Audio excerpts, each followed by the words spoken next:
Hi, my name is Brandy Shantz, and you're listening to Living Chronic. This is a new podcast focused on learning how to live with a chronic illness, advocate for yourself in the medical industry, and truly live your life the way you want to, despite having a chronic illness. I thought that it would be best if I started this by telling my story. Almost 10 years ago, I was finally diagnosed with Crohn's disease. I had been experiencing the symptoms of Crohn's disease for some time, but it did take doctors quite a while to finally diagnose me with Crohn's disease. Once I was finally diagnosed, we started looking for a treatment, and as any other IBD patient can tell you, it's not always easy. It's not always the first medication you start on, and often the diagnosis is just the first step. It took quite a while for me to finally get into remission. Well, at first, I was able to still live my life in many ways. I did change careers. I could not work in a skiff any longer. That was just impossible for me at the time. My job required me to do everything in a skiff. That's a secret facility for people with top secret clearances. That's where you do your work. You can't take anything home, nothing leaves the skiff. I was experiencing symptoms every single morning, so getting out of the house proved to be quite difficult. Of course, this was 2013 also, so nobody was working from home. But even if we were, just even the name of the program I worked on was top secret. So there really wasn't much I can do, and I recognized that. I did know that I could still work full time though. I knew that I could still contribute. So I became a realtor and I founded my business, Shantz Group. We do sales and investments. It was a really great way for me to continue working and to do things on my terms. I had a very flexible schedule.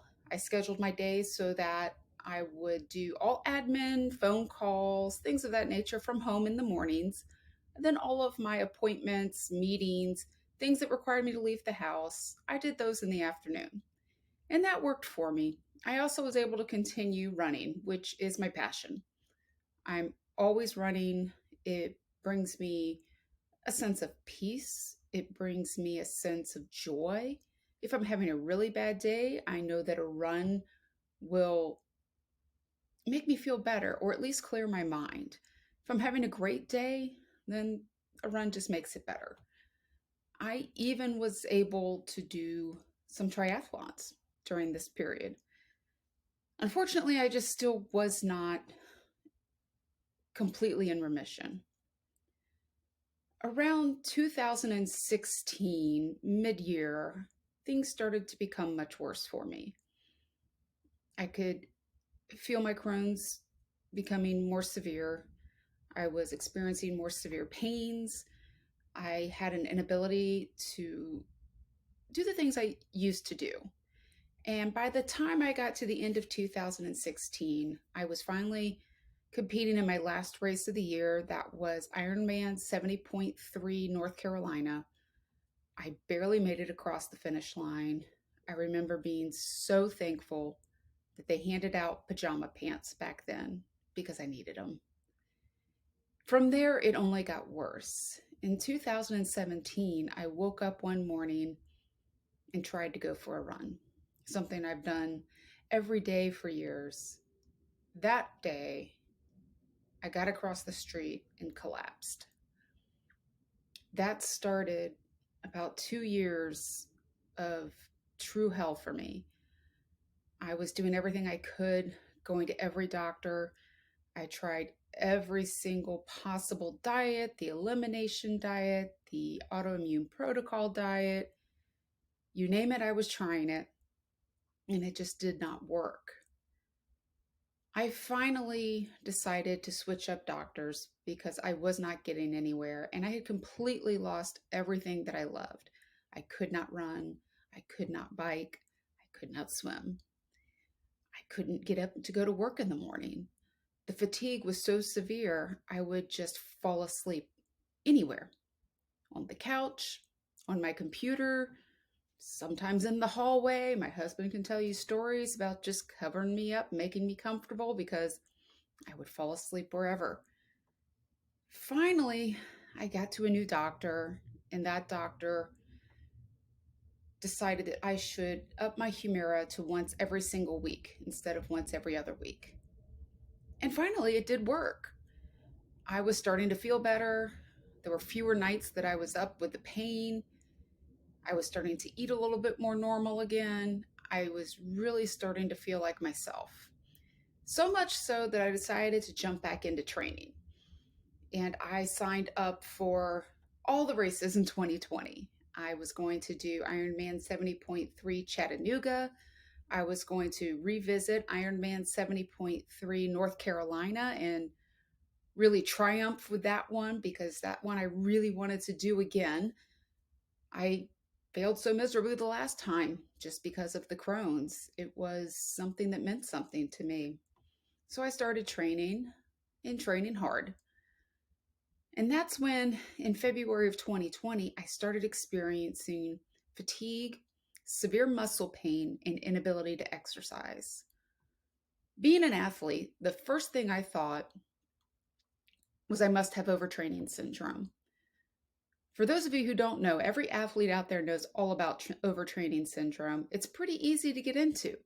You overdo it, you maybe do too many workouts, too hard. I had been doing two different indoor cycling classes, one with a world-class cyclist, which was very difficult. And certainly it was improving my abilities. But I was also doing another difficult class with my triathlon coach on Saturday mornings. So between those two things, my running, all the strength training I love to do, I thought, why would this be anything other than overtraining syndrome?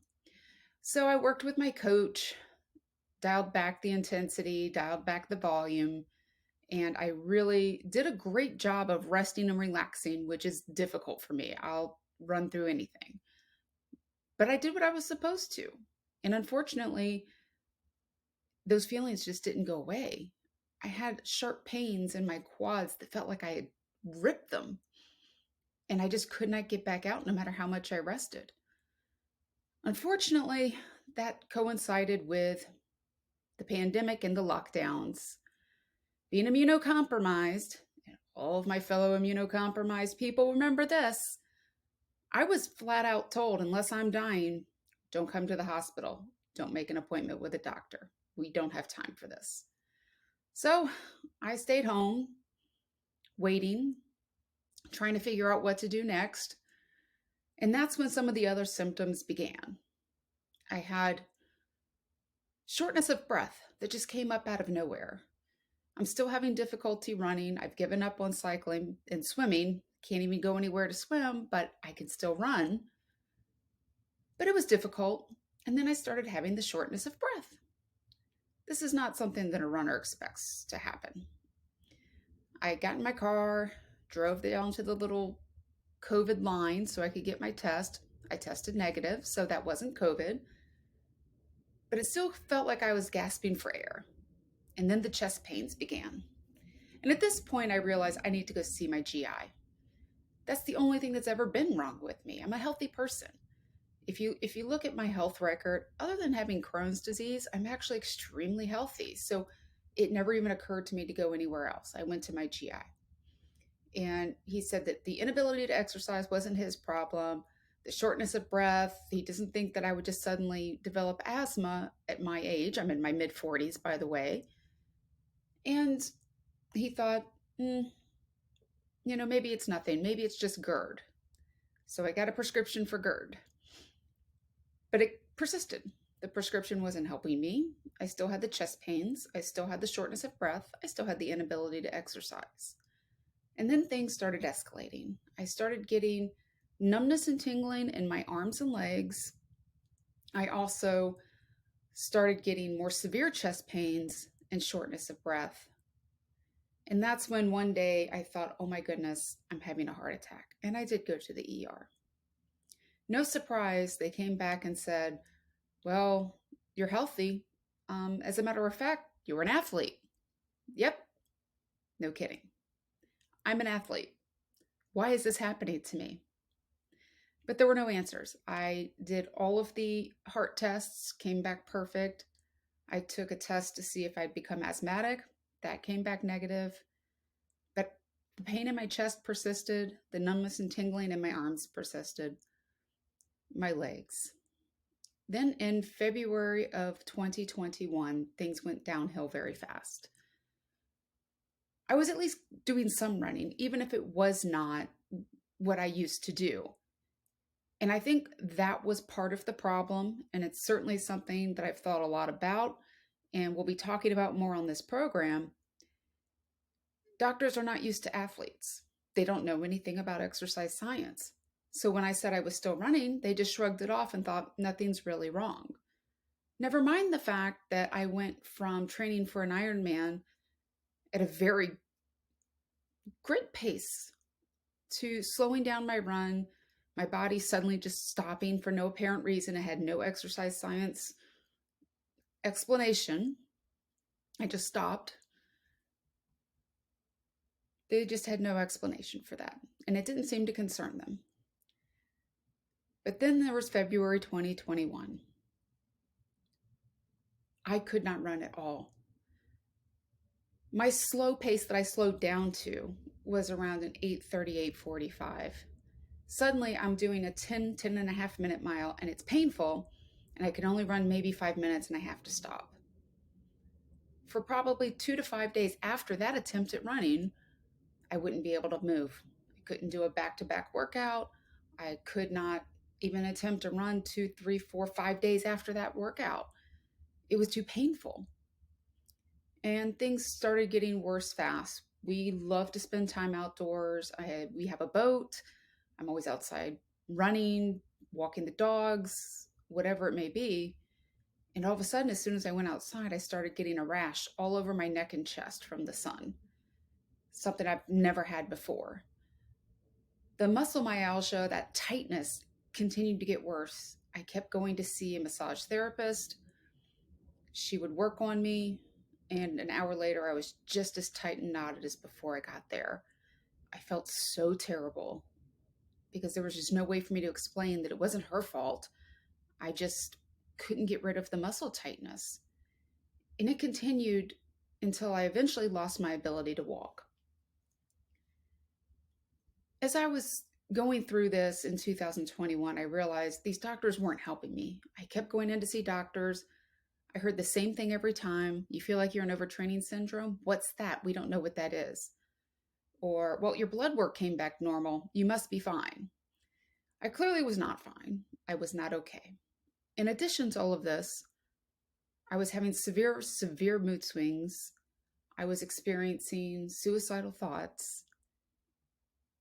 And I just had the worst depression. I can't even explain how desperate I felt. I was spending every day calling doctors. One, trying to find doctors that I could get in to see. And two, calling doctors trying to get in to see a mental health care professional because I wasn't okay. And I knew that. That was one of the most difficult things I've ever been through. I had to do all of my own research. So here I am reading journal articles. I do not have a science background. I'm not just not a doctor. The only science courses I even took in college were exercise science. So it took me hours, days, weeks researching everything I could, calling doctors, demanding certain tests be done. The weights, 2021, every doctor I tried to get an appointment with, 3 to 6 month wait, or they weren't accepting new patients at all. I finally started getting in to see doctors, and it was the same thing over and over. I see nothing on the blood test. I finally got in to see an endocrinologist, and he ran the battery of tests he knew the rheumatologist would run because I couldn't get in to see a rheumatologist for another 2 months after this point in time when I was seeing the endocrinologist. One of the first things that struck me as I'm coming into this man's office with a cane, can barely walk, in severe pain, and he says to me, "Your blood work's fine, but I'll believe you that something's wrong because you were an athlete and you're fit and in a great weight place. Most people come to me and they're just fat and lazy, and I just have to tell them to get off the couch and stop eating chips." That was the first moment where I really realized that as difficult as it was for me, it would have been even more difficult had I not been an athlete. Even though they didn't understand what I was saying, even though they didn't understand how to treat an athlete, they at least believed me because just a year earlier, 2 years before that, I had been training for these high level races. I finally get in to see a neurologist. I have these tinglings in my legs and arms. I think this has got to be neurology related, possibly. The neurologist listened to me. This was a virtual appointment. He listened to what I had to say, and then he said, "Well, let me take a look here at your chart." Within not even a minute of him looking down at my chart, he looks up and he says, "Why are you on Humira?" And I told him I'm on Humira for my Crohn's disease. And he said, "Well, we have to eliminate it as a possibility. This sounds exactly like a reaction to your Humira." Well, this was late September 2021. I did not take my next dose of Humira like I normally would. I used to take it every Friday. A week after that skipped dose, I got my ability to walk back. 2 weeks after that skipped dose, all of my sun rash was gone. My mind started healing. I immediately felt better. And just over a month from that point, I got my ability to run back. Even if it was just short runs, it was back. Now, it did take 6 months to fully get rid of the drug-induced lupus. Although I still have some symptoms and I'm still not myself, the 6 month mark, I was able to run without hurting myself, having the sharp pains in my quads, the inability to run a second day. I'll never forget the first time I was able to run back-to-back days. It was after that 6 month mark, and it just felt like such an accomplishment. I wanted to do this podcast because what really hit me about all of this, when I would tell people what I went through, rarely was there a feeling or any kind of expression of shock. They understood because they've been through it themselves. First, I met countless people who said, "Oh yes, that sounds just like what I went through. I was diagnosed with type 2 diabetes and I actually have type 1. It took 15 years." Or, "Oh yes, I was on a biologic and was having symptoms and it took doctors 2 years to diagnose my reaction to the biologic." Or, "Yes, it took me 10 years to finally get my multiple sclerosis diagnosis." The stories were endless. And I knew I was not alone. I'm not alone still. People go through this every day. And yes, some of us have a little bit more fortune than others when it comes to them at least believing us. As I said, when I saw that endocrinologist, he made it clear. If I had been fat, he would have just dubbed me lazy and told me to get up off the couch and lose weight. That was not my problem, obviously. I'm having a reaction to my biologic medication, Humira, which is something that every one of those doctors should have known. No one looked at my medication list and questioned what might be causing this. One doctor. I look back at it and it's just amazing. He was the 13th doctor I saw. I had also seen 2 nurse practitioners, physician's assistant, countless RNs, no one looked at my medication list and questioned what I might be going through. What's more interesting is I have had no problems whatsoever in finding my own support group of people who have been on a biologic and suffered drug-induced lupus.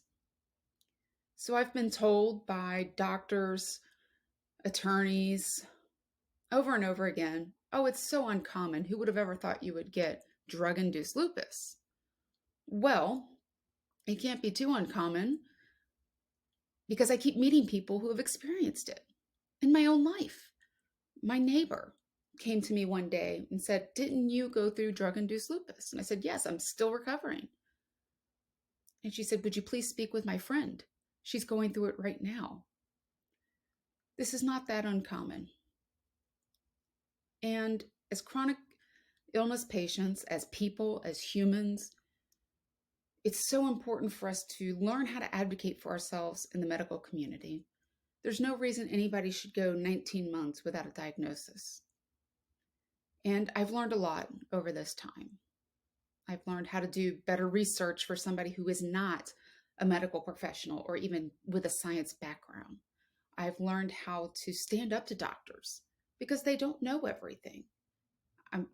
I understand they pretend to sometimes, but what we have is a medical institution overall in the United States filled with doctors who aren't willing to just say, I don't know. Or, more importantly, look outside of what they have in their toolbox.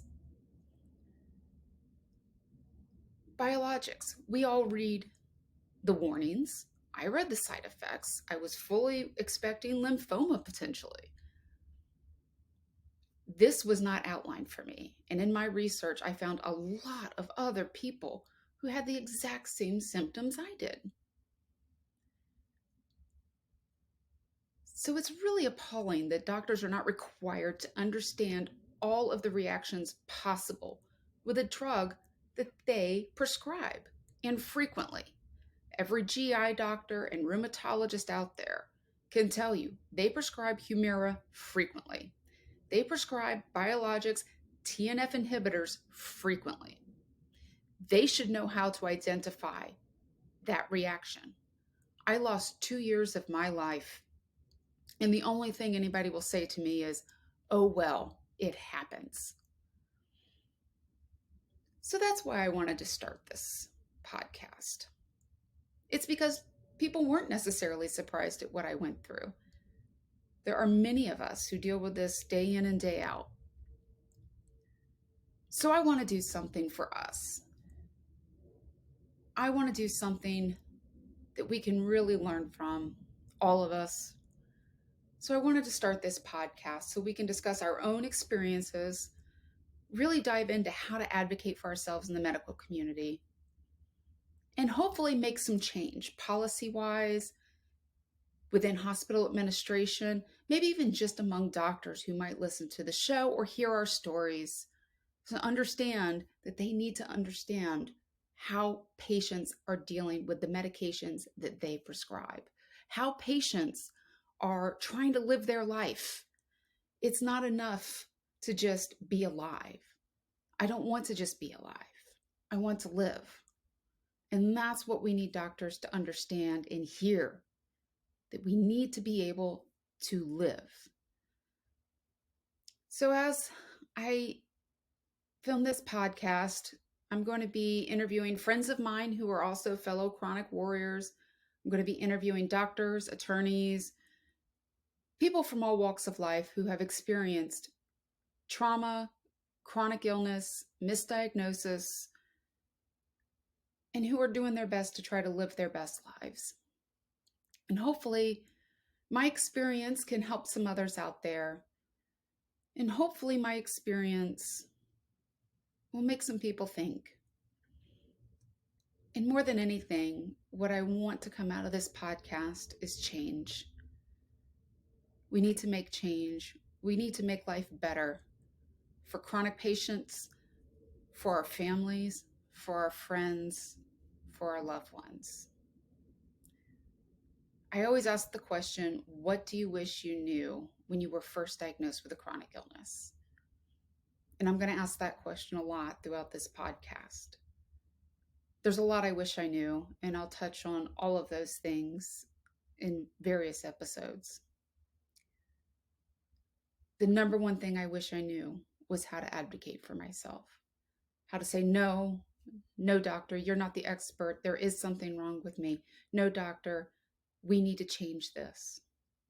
I can look back over 10 years and identify very clearly many, many moments where I should have pushed back against the doctor. Humira was actually one of them before I even started that journey of the drug-induced lupus. I remember telling my doctor multiple times, this is not working. I'm getting better, but I'm not good. I still can't live my life normally. I don't feel well. I'm constantly ill. I have these issues. And I was brushed off and told, no, it's not the Humira. You're fine. It's just in your head. Well, clearly it was not. So hopefully my experience can help somebody else to not just sit back and let a doctor tell you it's in your head. And we're going to go through all the things that I did to advocate for myself. And hopefully that can help even just one more person to advocate for themselves and get that diagnosis, to identify that reaction, to get a better drug. Because we all deserve better. Thank you for listening. This is Living Chronic.